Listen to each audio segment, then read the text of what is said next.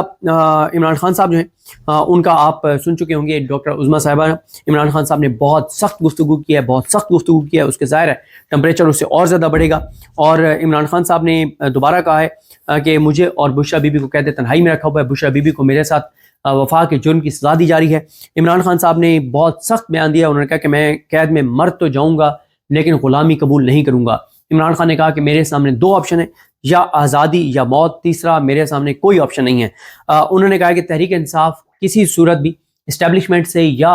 حکومت سے کوئی بات نہیں کرے گی۔ اس میں رضوان غلزئی صاحب کی خبر یہ ہے کہ تحریک انصاف جو ہے اس سے پس پردہ رابطے کیے گئے ہیں، اور رضوان غلزئی صاحب کا خیال یہ ہے کہ عمران خان صاحب تک یہ پیغام پہنچایا گیا کہ ہمیں بلایا گیا ہے ملاقات کے لیے، تو آپ بتائیں ہمیں جانا چاہیے نہیں جانا چاہیے۔ تو عمران خان نے تحریک انصاف سے یہ اختیار ہی واپس لے لیا کہ تحریک انصاف کا کوئی بھی رہنما جو ہے وہ اسٹیبلشمنٹ کی کسی بھی لیول کی شخصیت سے ملنے کے لیے جائے۔ عمران خان صاحب نے بات چیت کا مکمل اختیار جو ہے وہ محمود حسن چکزئی صاحب اور علامہ راجہ ناصر عباس صاحب کو دے دیا ہے۔ عمران خان صاحب ایک بڑی امپورٹنٹ چیز ہے وہ یہ ہے کہ عمران خان صاحب نے سلمان اکرم راجہ صاحب پہ مکمل اعتماد کا اظہار کیا ہے، اور اب انہوں نے کیٹاگوریکل کہہ دیا ہے کہ پارٹی کے انسٹرکشن صرف اور صرف آئیں گے اگر باہر تو وہ سلمان اکرم راجہ کے ذریعے آئیں گی۔ سلمان اکرم راجہ صاحب انہوں نے اعتماد کا اظہار کیا ہے۔ آپ نے دیکھا کہ ان کے خلاف کچھ ٹویٹس بھی ہوئے تھے، لیکن ان ٹویٹس کے اوپر اگر آپ جا کے دیکھیں 90% لوگوں نے سلمان اکرم راجہ صاحب کو ڈیفینڈ کیا۔ دیکھیں میں کتنی ویڈیوز میں ان پہ تنقید بھی کرتا ہوں، لیکن میں ساتھ ایک بات کرتا ہوں، میں کہتا ہوں آپ سلمان اکرم راجہ صاحب پہ یہ تنقید کر سکتے ہیں کہ ان کی حکمت عملی ٹھیک نہیں ہے، آپ ان پہ یہ تنقید کر سکتے ہیں کہ ان کا یہ عمل غلط ہے، آپ ان کے اوپر یہ تنقید کر سکتے ہیں کہ ان کی پارٹی کے اوپر جو گرپ ہونی چاہیے بطور سیکرٹری جنرل وہ نہیں ہے، لیکن آپ یہ ان کے اوپر الزام کو نہیں لگا سکتا کہ وہ غدار ہیں، وہ عمران خان سے دھوکہ کریں گے، وہ چابی والے کھلونے ہیں، وہ اردلی ہیں، یہ ان کے اوپر کوئی الزام نہیں لگا سکتا۔ ہم نے بڑے قریب سے ان کو دیکھا ہے، وہ مخلص ہیں۔ ہاں ظاہر ہے ان کا پولیٹیکل ایکسپیرینس اس سطح کا نہیں ہے، اس میں انہوں نے وہ غلطیاں بھی کرتے ہوں گے، لیکن غلطی کرنے میں اور بددیانتی میں اور جان بوجھ کے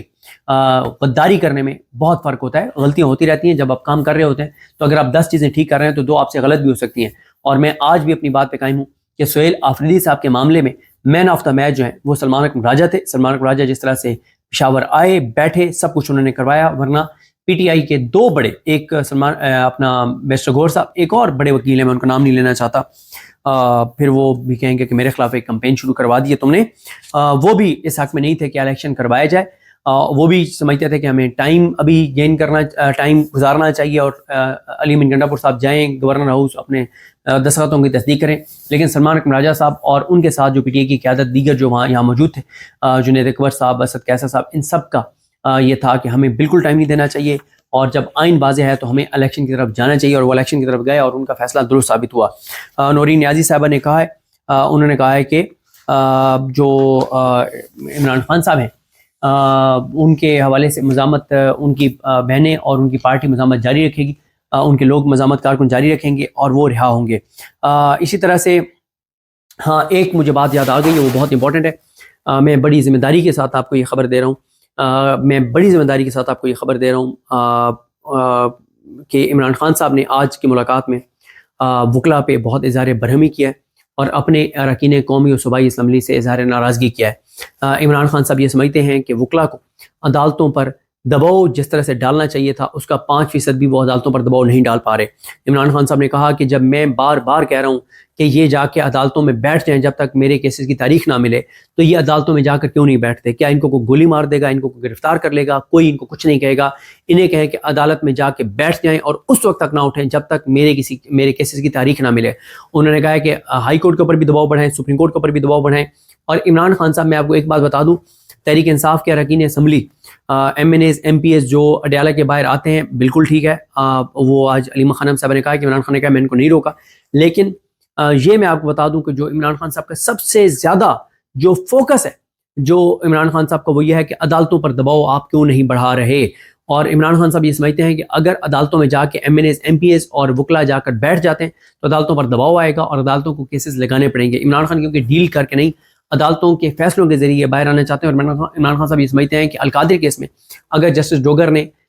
ضمانت نہیں دینی، نہ دے، کم از کم ضمانت مسترد کر دے تاکہ معاملہ سپریم کورٹ چلا جائے۔ سپریم کورٹ میں ہائی کورٹ کے بنسبت جلدی کیس لگ جاتا ہے، تو اس پہ عمران خان صاحب نے اظہار ناراضگی کیا ہے۔ سہیل آفریدی صاحب نے تحریک تحفظ یعنی پاکستان کی قیادت سے ملاقات کی ہے، یہ بڑی پیش رفت ہے۔ اس سے پہلے علی امین گنڈا پور صاحب اور تحریک تحفظ یعنی پاکستان میں بہت فاصلے پیدا ہو گئے تھے۔ یہی وجہ ہے کہ 27 سپٹمبر کے جلسے میں محمود خان چکزئی صاحب اور علامہ راجہ ناصر عباس صاحب نہیں آئے تھے، اور انہوں نے کہا تھا کہ جس بھی ایونٹ کا میزبان علی امین گنڈا پور ہوگا اس ایونٹ میں ہم نہیں آئیں گے۔ سہیل آفریدی نے کل ملاقات کی، جرگے کی دعوت دی، اور جو جرگہ ہے کے پی کا، اس میں امن و امان پہ بات ہوگی، آپریشن پہ بات ہوگی، دیگر ایشوز پر بات ہوگی۔ تو وہ گئے تھے علامہ ان کے محمود خان چکزئی صاحب کے گھر۔ انہوں نے ویسے الگ سے جانا تھا علامہ راجہ ناصر عباس صاحب کے پاس، لیکن علامہ راجہ ناصر عباس صاحب کیونکہ وہیں پہ موجود تھے تو اس لیے علامہ صاحب سے وہیں پہ ہی ملاقات سہیل آفریدی صاحب کی ہو گئی۔ تو نومبر کے حوالے سے اس وقت تک عمران خان صاحب نے کوئی کال نہیں دی، اور سہیل آفریدی تیاری تو کر رہے ہیں کہ اگر کال عمران خان دیتے ہیں تو ہم تیار ہوں، لیکن سہیل آفریدی کال نہیں دیں گے۔ کال اگر دینی ہے تو یا عمران خان صاحب نے دینی ہے یا تحریک تحفظ یعنی پاکستان کی قیادت نے دینی ہے۔ باقی صورتحال آپ کے سامنے ہے، ایکٹیویٹیز چل رہی ہیں۔ سہیل آفریدی جو ہیں گورننس کے اوپر ان کا پورا فوکس ہے۔ 4 چیزیں آج بھی آئی ہیں، ان پہ نیکسٹ ویڈیو میں بات کریں گے، وہ 4 چیزیں کیا ہیں، کس طرح سے وہ گورننس پہ توجہ دے رہے ہیں۔ مجھے اپنی دعا میں یاد رکھیں۔ اللہ کریم ہم سب کا حامی و ناصر ہو۔ اللہ حافظ۔